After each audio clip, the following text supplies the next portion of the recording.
जरा सोचिए, ये जो छोटे छोटे काले चिप्स और तार होते हैं, यही तो हमारी पूरी डिजिटल दुनिया को चलाते हैं। पर सवाल ये है कि आखिर ये करते क्या हैं? देखिए, असल में ये सब कुछ ना बहुत ही छोटे छोटे बिल्डिंग ब्लॉक से बना है।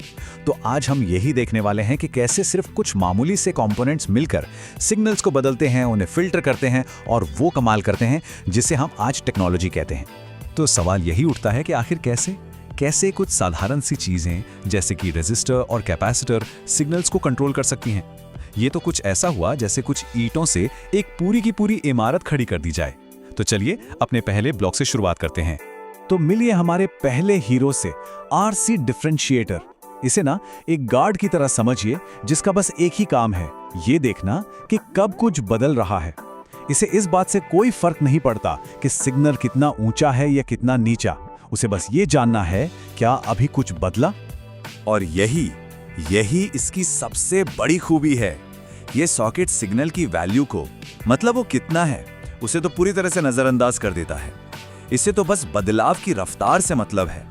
अगर सिग्नल बहुत तेजी से बदला तो समझो ये जोर से चिल्लाता है, और अगर सिग्नल धीरे धीरे बदला तो ये बस हल्की सी फुसफुसाहट करता है। सारा खेल रफ्तार का है। तो ये काम करता कैसे है? ये एक डोमिनो इफेक्ट जैसा है बिल्कुल। जैसे ही इनपुट वोल्टेज में कोई हरकत होती है, कैपेसिटर फौरन एक्शन में आ जाता है। वो या तो चार्ज लेना शुरू कर देता है या फिर छोड़ना। इस हलचल से करंट का एक छोटा सा झटका बहता है, और जैसे ही ये करंट रेजिस्टर से होकर गुजरता है, बूम, हमें हमारा आउटपुट वोल्टेज मिल जाता है। अब जरा सोचिए कि हम इस सर्किट में एक परफेक्ट स्क्वायर वेव डालते हैं। इसकी खासियत पता है क्या है? इसमें बदलाव एकदम झटके से होते हैं, मतलब पलक झपकते ही ऑफ से सीधा ऑन। कुदरत में ऐसा कुछ नहीं होता, ये पूरी तरह से एक डिजिटल चीज है। तो अब ये परफेक्ट झटके से बदलने वाला सिग्नल हमारे चेंज डिटेक्टर के अंदर जा रहा है। याद है ना, इस सर्किट को सिग्नल के ऑन या ऑफ होने से कोई लेना देना नहीं है। ये तो बस उस एक लम्हे की तलाश में है जब बदलाव होता है। तो फिर क्या होगा? और ये देखिए नतीजा, हमें वापस वो सीधी साधी स्क्वायर वेव नहीं मिली। अरे, इसकी जगह हमें मिली हैं ये नुकीली सुई जैसी स्पाइक्स। अब ऐसा हुआ क्यों? भाई सिंपल सी बात है, सर्किट ने पूरी स्क्वायर वेव को इग्नोर कर दिया। उससे मतलब ही नहीं था। उसने सिर्फ उन कोनों पर, उन एजेस पर रिएक्ट किया जहां सिग्नल झट से बदला, और बाकी टाइम जब सिग्नल एकदम शांत था तो आउटपुट भी जीरो था। मतलब हमने एक स्टेट को, एक अवस्था को, एक इवेंट, एक घटना में बदल दिया है। कमाल है ना? तो इन स्पाइक्स का हम करते क्या हैं? अरे यही तो डिजिटल इलेक्ट्रॉनिक्स की नींव है।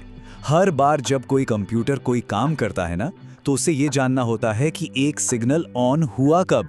ये स्पाइक्स उसी कब का जवाब हैं। ये दूसरे सर्किट्स के लिए एक ट्रिगर की तरह काम करते हैं। उन्हें बताते हैं, चलो अब तुम्हारी बारी है।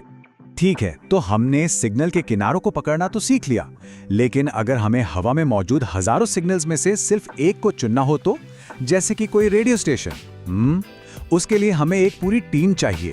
तो मिलिए आरएलसी सर्किट से, रेजिस्टर, इंडक्टर और कैपेसिटर, जो एक साथ मिलकर एक खास जादू करते हैं जिसे कहते हैं रेजोनेंस। तो सबसे पहले हम इन तीनों को एक लाइन में खड़ा कर देते हैं। इसे कहते हैं सीरीज सर्किट। इसे एक ही पाइपलाइन की तरह सोचिए। अब जो भी पानी, मतलब कि करंट अंदर जाएगा, उसे इन तीनों कंपोनेंट से होकर ही गुजरना पड़ेगा, कोई दूसरा रास्ता है ही नहीं। और यहीं पर असली जादू होता है, रेजोनेंस पर। यह बिल्कुल वैसा ही है जैसे किसी झूले को धक्का देना। अगर सही समय पर धक्का दिया जाए तो झूला और भी ऊंचा जाता है ना?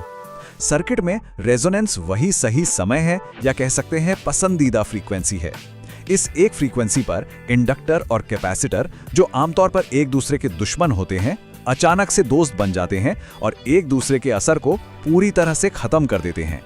तो जब ये दोनों लड़ने वाले यानी इंडक्टर और कैपेसिटर शांत हो जाते हैं, तब क्या होता है? सर्किट की जो कुल रुकावट है, जिसे हम इंपीडेंस कहते हैं, वो धड़ाम से नीचे गिर जाती है। ये कुछ ऐसा है जैसे एक भरी पूरी ट्रैफिक वाली सड़क अचानक से खाली हो गई हो, और नतीजा, करंट पूरी रफ्तार से बहता है और अपने सबसे ऊंचे लेवल पर पहुंच जाता है। इसका सबसे क्लासिक उदाहरण है हमारा पुराना रेडियो। जब हम उस नॉब को घुमाते हैं तो हम असल में सर्किट की पसंदीदा फ्रीक्वेंसी को ही बदल रहे होते हैं, और जैसे ही वो फ्रीक्वेंसी हमारे पसंदीदा स्टेशन से मैच करती है, बूम, उस स्टेशन का सिग्नल सर्किट में सबसे ज्यादा करंट पैदा करता है और हमें सुनाई देता है, जबकि बाकी सारे स्टेशन इग्नोर हो जाते हैं। ठीक है, ये तो हुई बात जब वो एक लाइन में थे। अब देखते हैं कि क्या होता है जब हम उन्हें अगल बगल खड़ा कर देते हैं। इसे कहते हैं पैरेलल सर्किट। यहाँ पर है ना, सारे नियम बदल जाते हैं। अब हर कंपोनेंट को वोल्टेज तो एक जैसा मिलता है, लेकिन करंट अपनी अपनी अलग अलग गलियों में बंट जाता है। और यहाँ सब कुछ बिल्कुल उल्टा हो जाता है। रेजोनेंस पर जब इंडक्टर और कैपेसिटर दोस्त बनते हैं तो वो आपस में ही करंट का लेन देन शुरू कर देते हैं, मानो जैसे वे अपनी ही एक छोटी सी दुनिया में खो गए हों। नतीजा ये होता है कि वे बाहर से, मतलब पावर सोर्स से, लगभग ना के बराबर करंट लेते हैं और इसीलिए टोटल करंट अपने सबसे निचले स्तर पर चला जाता है। तो भाई, करंट को काम करना क्यों जरूरी है? सोचिए, ये एक एनर्जी टैंक की तरह काम करता है।